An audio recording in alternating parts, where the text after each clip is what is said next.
Та бүхэнд өнөөдөр блогийн маань сайтын зайл үрсэн үед хэрхэн өөр сайт дээр зураг авуулаад тэгээд блогийнхаа бичлэгэн донд оруулах талаар танилцуулъя. Ийм олон сайтуудыг жишээ нь бол энэ Image Check US буюу AS гэдэг нэг сайт байна жишээ.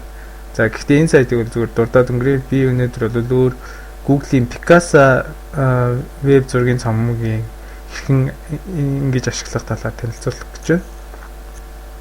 Энэ бол илүү амар арга байгаа. За гэхдээ энэ аргыг хэрэглэхэд бол та Firefox веб ашигладаг байх хэрэгтэй. За Picasa web.google.com гэсэн хаягаар орно. Та Picasa веб альбомыг хэрэглэхэд бол Google-ийн бүртгэлтэй байх хэрэгтэй. Өөр Gmail ч юм уу Google-ийн ямар нэгэн үйлчилгээг бол хэрэглэдэг байх хэрэгтэй. Миний хувьд бол одоо ингэ нэвтэрсэн байж гэн миний зургийн цамгууд харагдаж байна. Зургийг хуулахдаа upload гэсэн юм төвчин дээр дарна. Тэгээд зургийн цамгаа сонгоод ямар нэгэн зургийн цамггүй тохиолдолд энэ create a new album гэсэн холбоосоор орно. За тэгээд би энд өөрийнхөө шууд нэгэнт зургийн цамг байгаа учраас энэ зургийн цамг руу хуулчих. Select album гэдэг. За тэгээд browse за нэг зураг сонгочих. За энэ зургийг чита. За тэгээд нэг зураг сонгоё. Browse. За энэ тэгээд open. За тэгээд start upload гэсэн хэвчэн дээр дараад ингээд хуулаад хийчихээ. Энэ дээр бол хэрэг зай үлдсэн байна гэдэг нь харагдаж байна. Ногоон нь бол хэрэгсэн зай.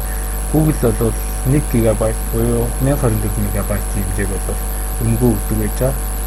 Бас энэ download Picasa гэсэн холбоос дээр дараад Picasa программыг бол татаж аваад тэгээд маш амархан аргаар олон зураг буулгах их олон зүйлийг хэлбэрчилж болдог байна. За энэ image check-аас дээр бол энэ browse төвчийг дараа зураг хуулж болно. Remove size гэдэг isolation bar гэснийг бол чагталсан дээр идэг. Тэгээд зургийнхаа хэмжээг бол сольж бас болно. Тэгээд upload гэдэг зураг хуулаад код аваад тэгээд энэ код оруулах гэсэн дээр бол тэр авсан кодоо тавиад тэгээд оруулах гэдэг бичгийн хаданд оруулдаг байгаа. Гэтэ энийг бол зүгээр дурдаад өнгөрье. Одоо энэ амраар нь бол энэ Picasa вебийг ашиглахыг бол зөвлөж байна. За ингэ зураг маань хуулагдсан байна. Зурган дээр бол хулгайныхаа баруун төвчийг дараад copy image location гэсэн шатыг сонгоод тэгээд блогийнхоо зураг оруулах, бичлэг оруулах, шинэ бичлэг оруулах дээр зураг оруулах гэж байгаа. Урал хэсэг таст гэдэг чинь. Энэ дээр бол дөрвөн өндөр хүрээ хөндлөн зай гэдэг бол зааж асуулт нь.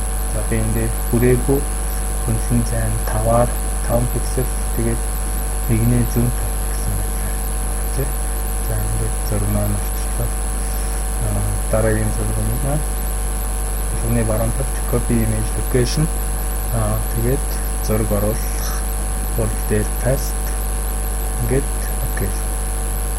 За ингээд зургаа бичлэг донд оруулчлаа нэг гэд харъя.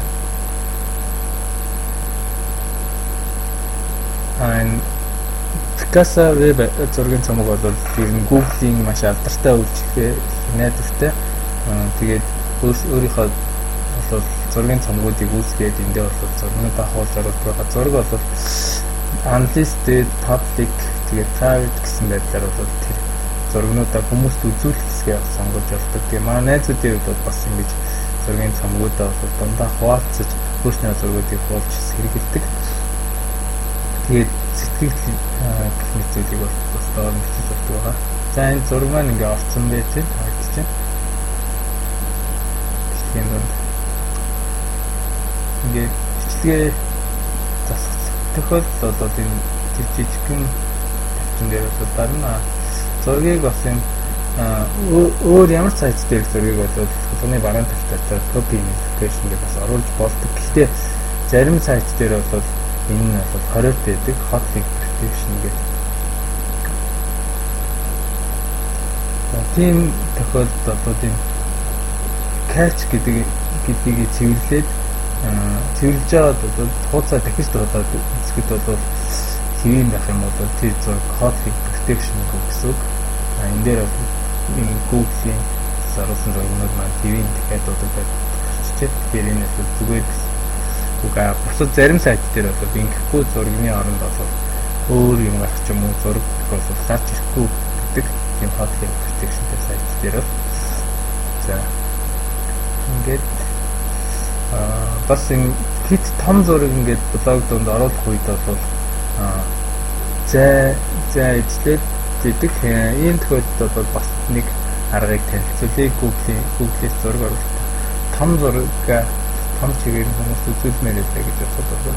Пикасараа гаргахыг хурцсан. За энэ ч бол миний болсон том зураг байж байна. За ингээд зургаа сонгоод тэгээд зургаа энэ тамруулдаг шилэн дээр тааш тамруулж хараад түүнийхээ дараа бол зурган дээрээ бол түүний баруун төвчөө дараад copy image location гэдэг зургийн хаягийг авч болдог гэж байгаа. Энд дээр жоохон төрүүлээд басчих. За одоо энэ тамарсан дээрээ түүний баруун төвч дараад copy image location.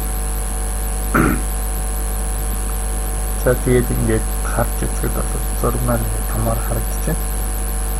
За ийм том зургийг бол мэдээж блогийн яг бичлэг донд оруулахад бол эвгүй байгаа. Янз бүрийн ийм таглаад за энэ зургийг ийм бичлэгээ засах тэр засах чинь байдаг.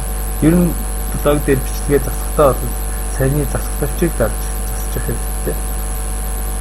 Засчих дамар биш энэ дээр нэг том зураг энэ чигээр нь тавихгүй. Тэгээд зургаа жижигрүүлсэн хэмжээтэй баруун төвчөө дараад copy image location гэж аваад тэгээд дээр пастиж тавь. За болон одоо ингээд зургаа томруулаад зургийнхаа хаягийг аваад холбоос дээр тавьж өгье. Энэ дээр бол энэ байдал гэсэн дээр шин цанхан гэх дээр бас тохируулж өгч болно. За энэ дээр би өнөөдөр тохируулсангүй хүрээ гарчиж байгаа тохиолдолд холбоос оруулсан тохиолдолд зураг нь хүрээ гардаг. Хүрээг бол хүрээ 0 гэсэн байдлаар тэг гэсэн огчуд бол хүрээ гарч ирэхгүй. Хүрээ харагддаг байгаа. За ингээд нэг тэг дараа харъя. Одоо ингээд зурган дээр очихоор бол энэ утганы заагч өөрчлөгдөд тэгээ дээр нь дарахад бол энэ том зураг нэгдэж байгаа. Ийм байдлаар оруулах нэ. За тэгээд блогтой зураг оруулаад та блогоо хэрэглээрэй. Баярлалаа.